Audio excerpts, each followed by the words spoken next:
ak sa spoznávaš v jednom z týchto krokov alebo pohybov, robíš niečo zle.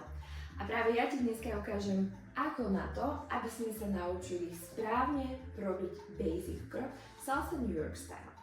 Dámy a páni, salsa nie je o skákaní, ale prenose váhy. Na začiatok môžeme si dať cvičenie, že kráčate a prenášate váhu z nohy na nohu. Keď si poviete, že stop, je veľmi podstatné preniesť váhu na jednu nohu.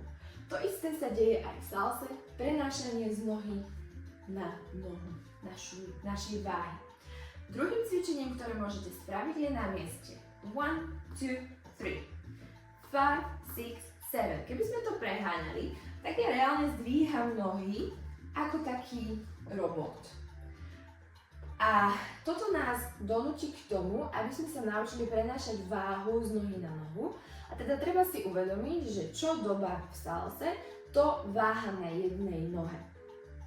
Takže keď prídete do tohto, môžete ísť 1, 2, 3, 5, 6, 7, 1, 2, 3. Potom sa môžete hrať ísť do boku 1, 2, 3, 5, 6, 7, 1, 2, 3, 5, 6, 7, dozadu 1, 2, 3, 5, 6, 7. Týmito ľahkými cvičeniami sa postupne dostanete do základného rytmu salsy a váš basic bude oveľa krajší.